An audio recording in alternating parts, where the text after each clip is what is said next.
And so finishing up these showcases for the 3 new resurrectable characters. Today we're looking at the #1 Tompokto creator himself, OH-ETSU. He was actually going to get a spotlight in next week's episode, so I'm actually really looking forward to that. What I'm not looking forward to though is showcasing this character.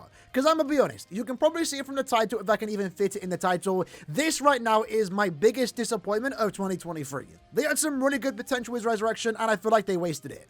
Not to say his resurrection is bad per se, I think it's on the better side to say the least, but it's still not what this character should have gotten. And ultimately he could have been a character that I would have used in Guild Quest every time the mini story per Guild Quest came around, but instead now I'm not really going to use it. As a merely non-attack damage character, characters like this don't really get much usage outside of Guild Quest and maybe Arena. So I really feel like they should have went down the route that Soifon went down and focused on that particular aspect. Because in that particular piece of content, that's where he can really start to shine. And had he focused on that, the resurrection as a whole would have actually been good.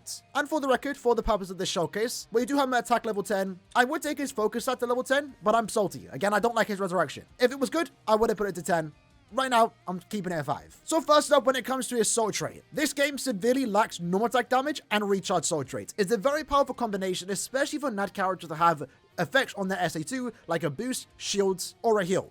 In OH's case, he does have a boost. Now, lucky for him, he has the built-in recharge. And it would have been really good to hear had he picked up normal attack damage, because again, stuff like that are lacking. And that would have been a really good soul trait for 1000 Year Blood War Aizen, a NAD character that is still usable in today's meta. Unfortunately, he picked up damage taken.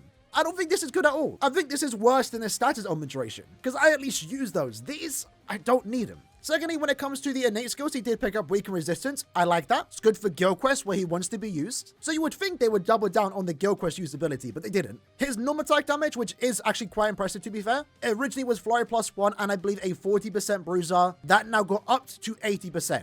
So when it comes to a resurrection NAD character, he does have the high damage output. I'm not going to take that away from him. But the skill that he should have gotten, in my opinion at least, was Booster. Because that would, again, not only increase his damage output, could be good in epic raid content where you're boosting the team. It's also really good for Guild Quest. It's why Soifon, for example, I think has a really good resurrection. She had that one niche and Caleb doubled down on that, making it even better there. They should have done the same for OH-ETSU. Instead, they gave him poise, which is nice to see a resurrectable character get that. This is the first time, but I just don't see the point of it. He doesn't really need it, to be fair. Because in Guild Quest content, the Vortex has gone off. He has a self-surrounding Vortex. That's going to stop the enemies from attacking him. You're not going to take him into co-op content. So where am I going to take him into the point event?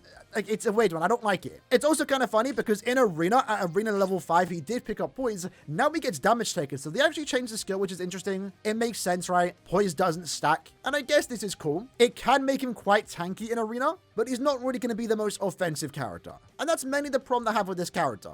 I feel like he has some really good potential, and all they had to do was take away the poise, give him booster, take away the damage taken soul trait, and give him normal attack damage, and it would be without doubt the best resurrection in the entire game. They didn't do that, so unfortunately this is one of the more wasted resurrections in the entire game. With that said though, let's try him out. So if you did see my Before They Resurrect video, you would know I love this character. He was one of my favorite characters in the entire game, even still to this day to be fair.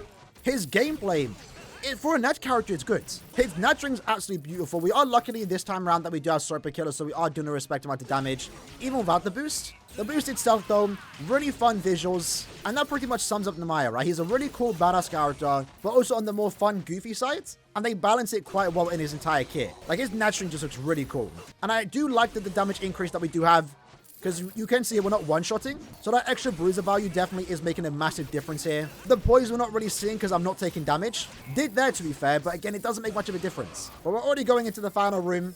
We are actually playing single-player IT. I could take it to co-op, but I'm not going to because it's not really worth it. But let's use the server. Can we instant kill? #1 Tompokto creator! 잠복으로 가다 나와 히토그리 있었어. The soul bomb is still so cool. We did get hit there. We had the poise, so I guess we were able to face tank the Renji. I was kind of playing around the fact that he doesn't have poise, so I do need to kind of get used to that. But for our very first one, we got a 1 minute and 10-second clear time. For a NAD character, that's not too bad. Let's try that once more. I will say, though, it's kind of funny with how they've been doing 1000 Year Blood Resurrections, is that they're getting done way earlier than they should be. Because, for example, this OH-ETSU was the second character in the game to have guard break, the first being Tokinada. So it's kind of funny to see him get resurrected before Tokinada. And the same can be said for Ichibei that we showcased the other day, who's actually really impressive in Brave Battles. You know, Ichibei, for example, was designed to counter someone someone like can't field Oitora, and somehow he ends up getting resurrected before him. But honestly, I'm enjoying his gameplay. I just wish he got a better upgrade. Because the poise, I guess, makes him a better Oitora, but if I'm altering content, I'm going to use an SP character. They're just faster. Let's just use our Nat string here, though. Almost one hit to take down the entire boss. That wasn't too bad. Right now, Nat characters, again, like him, are only really usable in guild quests, maybe epic grade content. And without the booster skill, I'm not going to want to take him in there. Our clay time, though, almost a sub 1 minute. Let's try that once more. For this run, by the way, we did give him long stride, so we should be a tad bit faster here. But I don't want it to seem like I'm just hating on the character. He obviously is still solid. As a resurrection, he's probably still one of the better characters out there. Like, he's still not bad. You can see here, like, his gameplay isn't terrible. I'm just more so disappointed with how good his resurrection could have been if they focused on where you realistically only ever use it. Because you'll see here, right, when you're manually playing with the character, the poise doesn't make much of a difference. Booster, though, would have, because as we use our boost SA2, our damage also gets increased, but it could have been increased even more. And that would have made it worth it at the start, you know, to get him to focus level 10, because then I'm getting even more stats for that focus stat. This was a way faster run, though. Let's grab the soul bomb. I missed it. I wanted to see if I could inflict the insta-kill. Let's try that again. It didn't insta-kill, but we killed it with the soul anyway. Surely, in that case, that was a sub 1 minute. I feel like that was a lot faster, especially now that we get the character long stride. There we go. That was much more impressive. It's actually kind of funny. In between that run, when I did switch their bonus abilities, I did have weaken duration on him. So I do like the weaken duration because, again, I gave that as a bonus ability. Because when I used this character, when I last used the character, it was in guild quests. And again, I know not everyone really cares about guild quests. Realistically, that's the only place you're ever going to use this character. Sure, you could take him into single player IT, you can take him into the point events, but you could do that before he resurrected. The poise, as you can see there, didn't make much of a difference. We barely got hit. And even when he autos, even with it, there's SP characters that auto faster. I feel like it was really a wasted opportunity. You know, this was the part of the video that I would have taken the character into guild quest, for example.